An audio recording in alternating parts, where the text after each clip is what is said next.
All right, everybody, welcome back to the Top Agent Podcast. I am one half of your hosting team, Ryan Espey, and I'm joined as usual by my co-host, Stacey Regula. Stacey, how are you doing today? I'm good. How are you? Good. We are without guest, so we're going to use this opportunity to reflect upon the past episodes that we have done. So this is episode number 9. Of course, episode number 1 was simply us talking as we kind of are right now about our first 3 months in EXP. But I mean, looking back, what are some of your highlights that we've done already, Stacey? I mean, I know what mine are. Well, I definitely enjoyed the Brent Gove interview.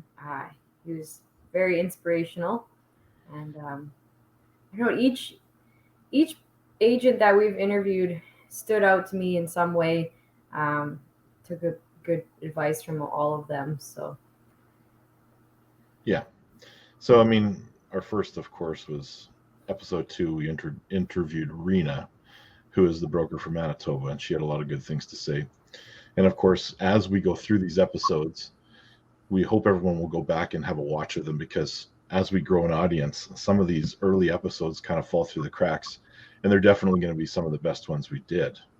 yes, Episode 2 we ended up with Sherry Anderson, but of course, or pardon me, episode 3 was Sherry Anderson. And we get to episode 4, as you mentioned, we got none other than Brent Gove, and Brent is like one of the largest agents in the world, let alone just EXP. And yeah, it was. so we go back on the Brent Gove episode, and of course, it's a huge deal that Brent agreed to join us on the podcast. He's a busy guy. He's being pulled in so many directions, but he took the time out. He is actually part of our revenue share group, which is amazing. And he took the time out of his day to come and join us on a podcast. And the podcast went double the time anticipated because we just hit start and Brent kind of took it away. Yes, he did. It was great to see how he grew his business and just talk to him about how he started it from basically nothing, and he just put in so much effort and motivation every single day and just never gave up, and now he's living in a beautiful house as he shows you on the podcast, and growing his team. And it was so great how quickly he got back to us and was able to join us for the podcast. And that's one of the good things with EXP is you can reach out to anybody on Workplace and ask them questions, and most of the time they're there to answer them for you. So Yeah, yeah. And accessible. That's the big thing, right? And then, of course, we move forward. We end up interviewing Connor Mckee, who is my personal sponsor into EXP. We talked to her about her career and how it's progressed. We go on to like episode 6 with Jeremy Weens, who's actually a Royal LePage agent and still is. Although I'm hoping that Jeremy will see the light someday and come and join us.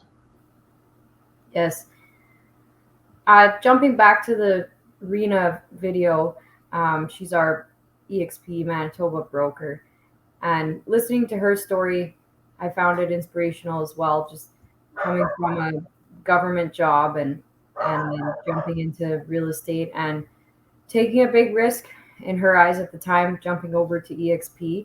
And in our morning meeting today, she told us there's now 70 EXP agents in Manitoba. So um, we are growing, and she is still always available when we need her. So I really appreciate that. So check out the Rena video. Yeah, for sure. And the 70 is going to turn into 100 before January. I'm almost certain of it. And Yes, then we have, well, it's growing. So the time to get in is now. This will be a helpful scenario or a helpful piece of advice for you. Don't be the person that looks back and says, I wish I would have done this 6 months ago. yes, You're contemplating, reach out to somebody in EXP, out yeah, to us, and we will help you. we've definitely had more interest lately. And if you are interested, we have monthly networking lunches. It's a good chance to meet us and other realtors from other brokerages and look at joining EXP and see what it's all about. And if that's not your thing, then we're happy to set up a Zoom call.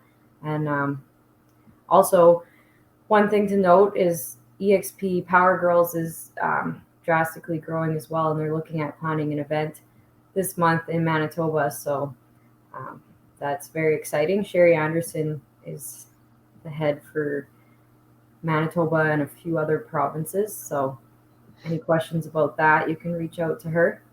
Yeah, and Sherry's information, of course, can be found back in episode 3 of what reaching out to her on social media is also a great way to do it. Then we got Chris Molinar. Chris is most of an EXP agent that is in our organization, has been very instrumental in both of our coming over to EXP journeys. And he's also one of the most active agents on social media across all platforms. Yes. YouTube, TikTok, you name it.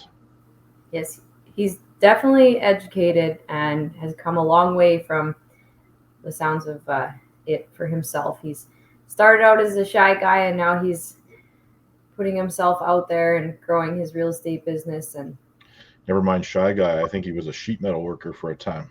Yes, he was. That was the family business. And if there's any questions about real estate, Chris has answers. He's definitely knowledgeable on all fronts, including agent attraction, which is a big part of EXP if you want it to be something that you're interested in.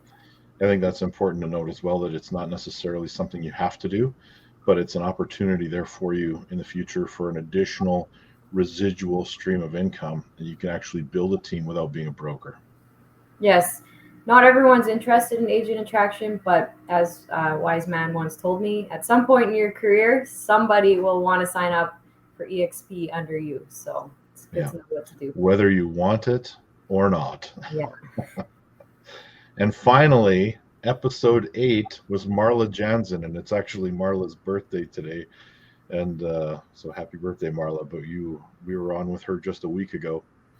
And Marla has been an amazing, if I were to create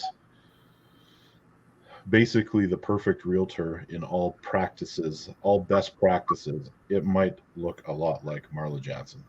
Yes, Marla definitely has had a long career in real estate, and she's developed some really good systems for herself. And one of the great things about being on the same line as her with Game Changers, as I have the ability to reach out to Marla to get some additional training and advice. So I really like her listing presentation style and some of the systems she has in place for meeting with sellers.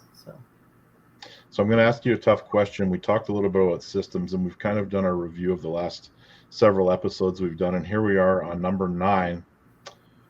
Since you joined EXP, this is like a question we ask our guests. What systems have you put in place that you might not have had previous to joining EXP, back when you're with your old brokerage? Well, you say it's a tough question, but I already knew the answer before you were done talking. So one thing, and I feel that you taught me this, was making a schedule. I didn't have a schedule before. It was just chaos. And then things were getting missed. And as a realtor, when you're busy showing houses, you feel like you're busy, but then all of a sudden you realize you didn't do the basic maintenance of reaching out to your sphere and keeping up your client contacts and training. So I've made a schedule. I get up at the same time almost every day and try and follow a routine. Make sure I do all my social media on Tuesdays. Little things like that, they've made a big difference for me. So that was something I didn't do until I joined EXP. How about you? What systems do you have in place? Well, I've always attempted to put those in place, but it really came to light when I started watching some of the training with EXP and put the same things in place. But also, there's a couple of things. So the training piece, like I get up in the morning and I work out. There's a reason for that, because it's a priority for me. The only time I'm not going to get interrupted is at 6 o'clock in the morning when I'm working out. I have that hour to do my training, and then I can come in and start doing other stuff. I have a period of time where I get the kids ready for work, or for school rather, and then I get them off to school. I have a period of time for social media once a week, and pre-scheduling all these things and using software programs and stuff to optimize the way I do things. If I wait and I say, I'm going to take this thing that's important to me, and it's the last thing I'm going to do in my day, it's never going to work out. I'm always going to have some call that comes in late at night that I've got to run away and do something, or an evening showing, or for the last 2 days I work till 10 o'clock at night, Yeah, me too. that it's not going to be a thing. One of the other things I've learned, and this is not necessarily directly correlating to EXP, but EXP has given me access to the people that do these trainings. If you truly hate something, a piece of this business, and it is not absolutely essential, even though there are people that preach it from the mountaintops that it is essential, Like cold calling. cold calling, there are alternatives to that, and you don't need to do it. Yes. Because I will tell you, as my real estate career has progressed, I have more empathy for the cold call person on the other end of the phone, because I get calls every second day at least with somebody trying to sell me something or sign me up to a lead generation platform. Ugh. Or the newest thing with EXP is they're trying to sign me up to an agent attraction lead generation platform for X amount of dollars, and they will just fire lead after lead after lead. But if you're an agent in any capacity, I guarantee you've been approached on social media or phoned and said, hey, sign up for this thing. Now, I empathize with the people on the other end of that cold call, that sometimes they just don't want to be there, but they're being a little more polite because they might actually know the person. So Yeah. Cool stuff like that. There are alternatives to that you can put into practice. And with EXP, there's also more than one way to do agent attraction. There's the way that has proven to be the most successful, but it's not always the most efficient, if that makes sense. Yes, it does. I've also watched some of the trainings on agent attraction, and Brent Gove definitely has a good method, but I've taken bits and pieces of how he does it and kind of put my own spin on it, and I think what we've got going for agent attraction is working quite well. So yeah, I think so too. Anyway, Stacey, this has been our short episode 9, but I am happy with how it turned out, and thank you for being part of this every week. No problem. All right. Next week, guys, we will be back with another guest, and we're working on a few big ones. So stay tuned for that. We will have something for you very soon.